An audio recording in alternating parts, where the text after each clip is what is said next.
বিসমিল্লাহির রহমানির রহিম। জেড ডিভাইসে কীভাবে আইপি সেটিং করতে হয় এটা দেখাচ্ছি। প্রথমে আমি মেনু বাটনে ক্লিক করলাম। এই যে জেড অবলিক ওকে আছে, এটা মেনু বাটন। এটা ক্লিক করার পর এটা আবার ক্লিক করলাম। এই অপশনটা আছে প্লিজ ভেরিফাই। যদি পাসওয়ার্ড দেওয়া না থাকে সরাসরি মেনু ওপেন হবে। এটা আমি ফিঙ্গারপ্রিন্ট দিয়েও করতে পারি। এখন যদি আমার কার্ড সেট করা থাকে আমি কার্ড দিয়ে করলেও হয়ে যাবে। আবার দিলাম, এই যে হয়ে গেল। আচ্ছা, একটু হয়েছে, আমি আবার ক্লিক করলাম, এই গেলাম মেনু বাটনে, এই মেনু ওপেন হলো। এখন প্রথমে আমি এই যে কমিউনিকেশনে গেলাম, এই যে এইটা এটা COMM কমিউনিকেশনে গিয়ে ওকে ক্লিক করলাম। এরপর ইথারনেটে ক্লিক করলাম। ইথারনেটে ক্লিক করে আমার আগে আমি এই জায়গায় আমি এই রাউটারের কেবলটা লাগাবো। এই জায়গায় যখন রাউটারের কেবলটা লাগানোর পর তারপর পাওয়ারটা অন দিবই। অন দেওয়ার পর এই মেনুতে আসবো। আসার পর এই যে DHCP এটা অন দিব, খেয়াল রাখতে হবে। আবার বলে দিচ্ছি DHCP এটা অন দিবে। এই মেনুতে গিয়ে অন দেওয়ার পর আমরা দেখবো যে কি এই মেনুগুলো একটু চেঞ্জ হয়ে যাবে। ওই রাউটারের কেবলটা লাগানো থাকলে এগুলো 00 থেকে রাউটার থেকে একটা নাম্বার আসবে। এই অবস্থায় যে রাউটার থেকে যে নাম্বারটা আসবে সেগুলো আমরা ছবি তুলে রেখে দিতে হবে। অর্থাৎ আইপি অ্যাড্রেস কী দিছে, সাবনেট মাস্ক কী দিল, গেটওয়ে কী দিল, DNS কী দিল, সেগুলো আমি একটি খাতায় নোট করে রাখবো অথবা একটু ছবি তুলে রেখে দিব। রেখে দেওয়ার পর আমি আবার DSCটা অফ করে দিব। অফ করে দিলে কিন্তু এটা আবার আগের পর্যায়ে চলে যাবে। এখন আমি এই যে আইপি অ্যাড্রেসে ওই যে ছবি তুলে রাখলাম বা নোট করে রাখলাম সেটা এখানে দিয়ে দিব।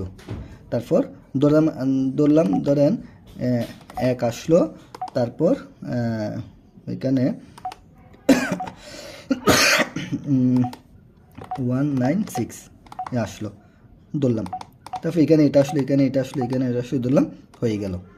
হ্যাঁ, যদি কোনো কারণে যদি না বোঝা হয় তাহলে আমি আবার ব্যাকে গিয়ে আবার করলাম, করে আবার DSC টিপ দিলে এই যে আমার থেকে যেটা আসলো এটা টিপ দিলে আমার রাউটার থেকে একটা অটোমেটিক এখানে আসবে। হ্যাঁ, আসার পর সেটা আমি অবশ্যই নোট করে আবার ছবি তুলে রাখবো। রাখার পর তারপর এটা অফ করে দিব। এই অফ করার পর তারপর আমি এগুলা চেঞ্জ করব। ওই যেটা ছবি তুললাম ছবি থেকে দেখে এটা চেঞ্জ করবো। এই TCP কমিউনিকেশন পোর্ট এটা চেঞ্জ করার দরকার নেই, এটা সবসময় 4370 থাকে, সবসময় এটা থাকবে। এগুলা চেঞ্জ করে দিয়ে তারপর ESC টিপ দিব, তাহলে আমার কাজ শেষ। তাহলে আমার আইপি সেটিংটা হয়ে গেল। ওকে, আমি আবার মেনুতে কীভাবে যাইতে দেখালাম।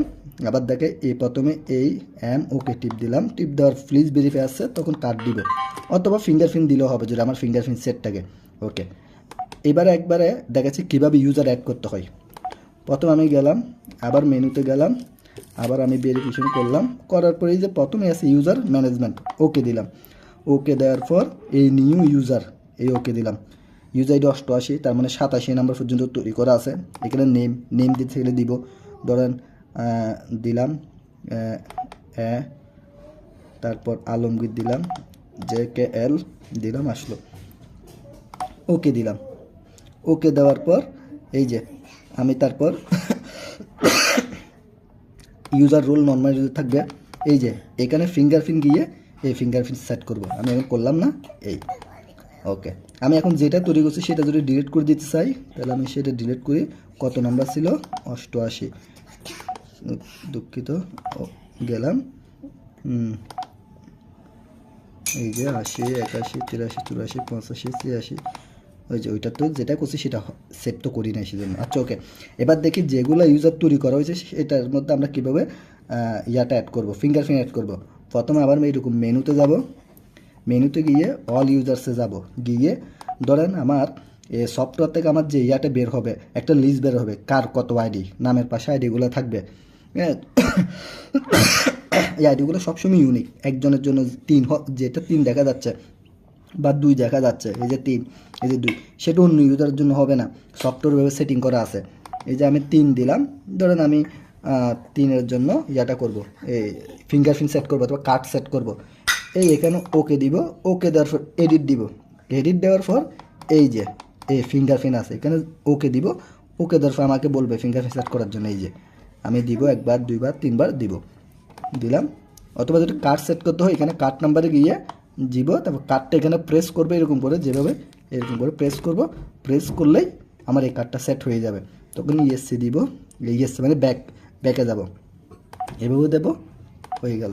আর কোনো একটা ইউজার ডিলিট করতে হলে ঠিক একই সিস্টেম, এই যে অল ইউজারে গেলাম, এই যে গেলাম, এই যে ডিলিট হয়ে গেল, শেষ।